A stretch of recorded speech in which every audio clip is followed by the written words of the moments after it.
Hello, నేను మీ CS రావు. తెలంగాణ ముఖ్యమంత్రి Revanth Reddy BRS పార్టీని క్లోజ్ చేసేటువంటి ఆలోచనతోటి ఉన్నట్టు కనిపిస్తోంది. తాజాగా బీఆర్ఎస్ పార్టీ నుంచి ఎమ్మెల్యేలు కాంగ్రెస్ పార్టీలో చేరడానికి క్యూ కడుతూ ఉన్నారు. ప్రస్తుతం ఉన్నటువంటి బీఆర్ఎస్ పార్టీ ఎమ్మెల్యేల్లో సుమారుగా 22 మంది చేరేటువంటి అవకాశం ఉంది కాంగ్రెస్ పార్టీలో అనేది కూడా తెలుస్తుంది. అదే జరిగితే అసెంబ్లీ సమావేశాల్లో రాబోయేటువంటి రోజుల్లో బీఆర్ఎస్ పార్టీ ఎల్పీ అంటే బీఆర్ఎస్ పార్టీ లేస్టులు కాంగ్రెస్ పార్టీలో విలీనం అయ్యేటువంటి అవకాశం ఉంది. సో 3/4 అంటే 3వ వంతు కనుక ఉంటే కనుక చట్ట ప్రకారమే విలీనం కావచ్చు. అది కేసీఆర్ ఒకప్పుడు నేర్పినటువంటి రాజ్యాంగం. ఆ రాజ్యాంగంలో ఉన్నటువంటి అంశమే ఇప్పుడు కేసీఆర్కే వచ్చింది. అందుకే ఎప్పుడు కూడా ధర్మాన్ని రక్షిస్తే ధర్మం తను రక్షిస్తుంది అని అంటారు. ధర్మో రక్షిత అంటారు. కానీ కేసీఆర్ అధర్మాన్ని ఇంప్లిమెంట్ చేశారు. ఇప్పుడు అదే అధర్మం ఆయన్ని వెంటాడుతుంది. ఒకప్పుడు తెలుగుదేశం పార్టీని టీఆర్ఎస్ పార్టీలో విలీనం చేసుకున్నాడు కేసీఆర్. ఆ తర్వాత రెండోసారి గెలవగానే కాంగ్రెస్ పార్టీని విలీనం చేసుకున్నాడు, అసెంబ్లీ వేదికగా చేసుకుని కాంగ్రెస్ ఎల్పీని, లెజిస్లేటివ్ పార్టీని. ఇప్పుడు బీఆర్ఎస్ ఎల్పీని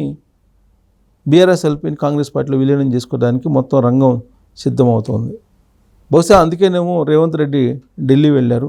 ఏఐసిసి తోటి మంత్రాలు సాగిస్తూ ఉన్నారు. ఆయన క్యాబినెట్ గురించి చర్చించడానికి వెళ్ళారని చెప్పి కొంతమంది అంటున్నారు. మంత్రివర్గంలో ఇంకా 6 మంత్రులని భర్తీ చేసుకునేందుకు అవకాశం ఉంది. సో 6 ఎవరికి ఇవ్వాలి అనే దాని మీద చర్చించడానికి ఏఐసిసి అనుమతి తీసుకోవడానికి అధిష్టానం అనుమతి కోసం వెళ్ళారని చెప్పేసి కొంతమంది అంటూ ఉన్నారు. కాదు బీఆర్ఎస్ ఎల్పీని విలీనం చేసుకోవడానికి అసెంబ్లీ వేదికగా ఏఐసిసి అనుమతి తీసుకోవడానికి వెళ్ళారని చెప్పి మరి కొంతమంది అంటూ ఉన్నారు. సమీప భవిష్యత్తులోనే తెలంగాణ అసెంబ్లీ సమావేశాలు ప్రారంభం కాబోతున్నాయి. ఆ సమావేశాల కంటే ముందే బీఆర్ఎస్ ఎల్పీని కాంగ్రెస్లోకి విలీనం చేయడానికి రంగం సిద్ధమవుతుంది.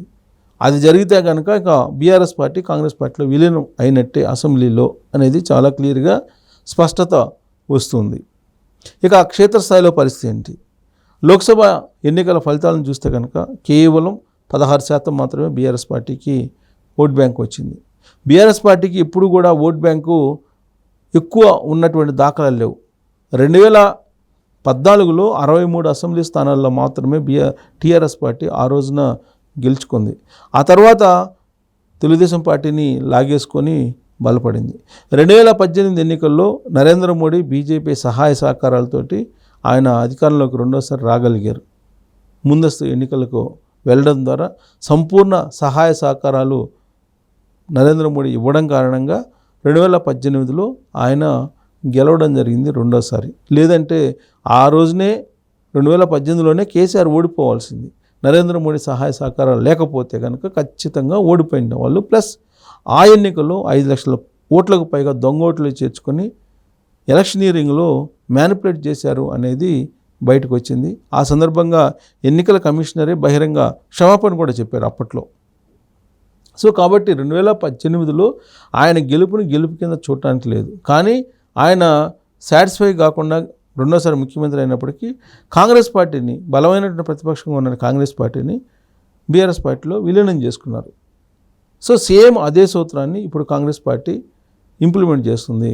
కాంగ్రెస్ పార్టీతో పాటు తెలంగాణ ముఖ్యమంత్రి కేసీఆర్, మాజీ ముఖ్యమంత్రి కేసీఆర్ మీద ఇప్పుడున్నటువంటి ముఖ్యమంత్రి రేవంత్ రెడ్డి పైచేయి సాధించేటువంటి ప్రయత్నం చేస్తున్నారు. అందుకే ఆయన ఢిల్లీ వెళ్ళారు.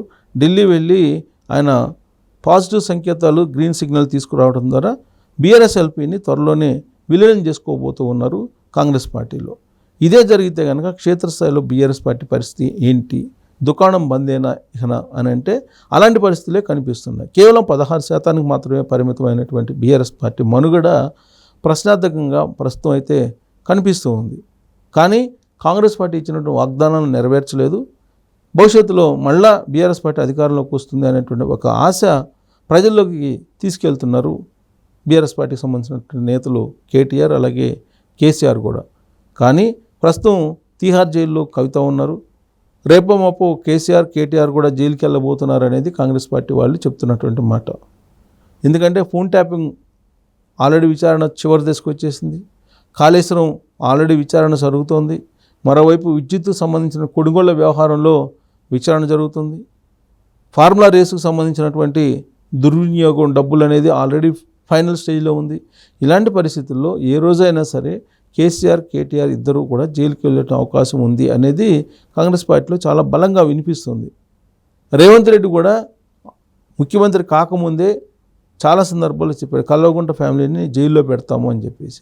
ప్లస్ రాహుల్ గాంధీ కూడా ఎన్నికల సందర్భంగా తెలంగాణ సమాజానికి ఇచ్చిన ప్రామిస్ ఏంటంటే దోచుకున్నటువంటి డబ్బుని, సంపదను తిరిగి మళ్ళా తీసుకొని ప్రజలకు పంచుతామని చెప్పి హామీ ఇచ్చారు.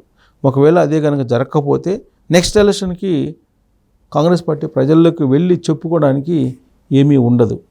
కాబట్టి క్షేత్రస్థాయిలో కూడా బీఆర్ఎస్ పార్టీకి నామరూపాలు లేకుండా, మనుగడ లేకుండా చేసే ప్రయత్నం కాంగ్రెస్ పార్టీ చేస్తుంది.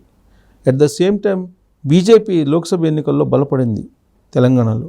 రాబోయేటువంటి రోజుల్లో బీజేపీ అధికారంలో రాబోతుంది అనేటువంటి సంకేతాలను కూడా బండి సంజయ్ కేంద్ర మంత్రి తాజాగా ఒక అభిప్రాయాన్ని కూడా వ్యక్తం చేశాడు.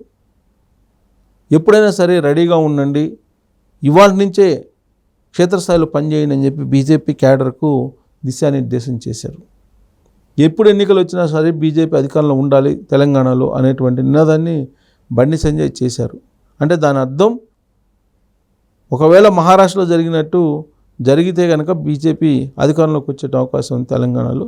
అది జరగకపోయినా ఎప్పుడు ఎన్నికలు వచ్చినా ఖచ్చితంగా బీజేపీ అధికారంలోకి రాబోతుంది అనేది బీజేపీ చెబుతుంది. అంటే ఒకవైపు బీజేపీ, రెండో వైపు కాంగ్రెస్, ఈ రెండు బలంగా ఉన్నటువంటి జాతీయ పార్టీలు. వీటి మధ్యలో ఉన్నటువంటి బీఆర్ఎస్ పార్టీ మనుగడే ఇప్పుడు ప్రశ్నార్థకంగా మారిపోయింది. రేవంత్ రెడ్డి దయాదాక్షిణ్యాల మీద ఇప్పుడు బీఆర్ఎస్ పార్టీ నడిచేటువంటి పరిస్థితి కనిపిస్తుంది. అసెంబ్లీలో అసలు బీఆర్ఎస్ పార్టీ ఉంటుందా లేదా అనే దాని మీద ఇప్పుడు ఒక సందిగ్ధత కొనసాగుతుంది. ఇలాంటి సందర్భంలో ఆంధ్రప్రదేశ్లో చంద్రబాబు నాయుడు అధికారంలోకి వచ్చారు. తెలంగాణలో మళ్ళా తెలుగుదేశం పార్టీని బలోపేతం చేసుకునే ప్రయత్నం చేస్తున్నారు. అదే కనుక జరిగితే బీసీ ఓట్ బ్యాంక్ భారీగా తెలుగుదేశం పార్టీకి మూవ్ అయ్యేటువంటి అవకాశం ఉంది. ఫలితంగా ఇప్పుడు లోక్సభ ఎన్నికల్లో బీఆర్ఎస్ పార్టీకి వచ్చిన 16% కూడా ఇంకా కోతపడేటువంటి అవకాశం లేకపోలేదు. ఫలితంగా బీఆర్ఎస్ పార్టీకి అన్ని కోణాల నుంచి కూడా ఒక శూన్యతే కనిపిస్తుంది. ఆ శూన్యత నుంచి బీఆర్ఎస్ పార్టీ వాళ్ళు అవకాశాన్ని అందిపుచ్చుకోవాలనే ప్రయత్నం అయితే చేస్తున్నారు, కానీ అది ఇప్పుడున్నటువంటి సిచ్యువేషన్లో అంత ఈజీగా అయితే కనిపించట్లేదు. సో కాబట్టి రేవంత్ రెడ్డి ఇప్పుడు ఢిల్లీ వెళ్ళి ఆయన అనుమతి తీసుకొని బీఆర్ఎస్ఎల్పీని కాంగ్రెస్ పార్టీలో విలీనం చేసుకోవడం అనేది ఖాయంగా కనిపిస్తుంది. ఒకవైపు కాంగ్రెస్ పార్టీకి సంబంధించినటువంటి ఎమ్మెల్యేలు బీఆర్ఎస్ పార్టీకి సంబంధించిన ఎమ్మెల్యేలు కాంగ్రెస్ పార్టీ వైపు వచ్చేస్తున్నారు. వచ్చినటువంటి వాళ్ళలో పోచారం శ్రీనివాసరెడ్డి ప్రధానం. ఒక సమకాలీన రాజకీయాల్లో నిబద్ధతతో కూడినటువంటి రాజకీయాలు నడిపేటువంటి వాళ్ళలో పోచారం శ్రీనివాసరెడ్డిని మనం చెప్పుకోవచ్చు. ఎంతో కొంత నీతి నిజాయితీలతో కూడినటువంటి రాజకీయాలు ఆయన నడుపుతూ ఉంటారు. నిబద్ధత కూడా అంతే ఉంటుంది ఆయనకి. అలాంటి ఎమ్మెల్యేనే ఇప్పుడు కాంగ్రెస్ పార్టీలోకి వచ్చారని అంటే అక్కడున్నటువంటి ఎమ్మెల్యేలు ఎవరు మిగిలినటువంటి పరిస్థితి లేదు. ఆయన స్పీకర్గా పనిచేశారు. ప్లస్ లక్ష్మీపుత్రుడు అని చెప్పి ముద్దుగా కేసీఆర్ పిలుచుకుంటూ ఉంటారు. ఆయన ఎక్కడుంటే అక్కడ చాలా రాజకీయాలు బాగుంటాయి, నిబద్ధత కూడిన రాజకీయాలు ఉంటాయని చెప్పి కేసీఆర్ అనేక సందర్భాల్లో చెప్పాడు. అలాంటి లీడరే ఇప్పుడు కాంగ్రెస్ పార్టీలోకి వచ్చి చేరిపోయారనంటే, కాంగ్రెస్ పార్టీలోకి చేరిపోయారనంటే బీఆర్ఎస్ పార్టీలో ఎంతమంది ఉంటారు రాబోయేటువంటి రోజుల్లో అనేది చాలా క్లియర్గా అర్థమవుతుంది.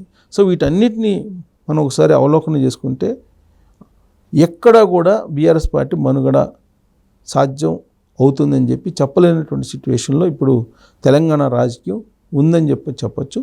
సో పోచారం శ్రీనివాసరెడ్డి ఎఫెక్ట్ బాగా బీఆర్ఎస్ పార్టీ మీద పడింది.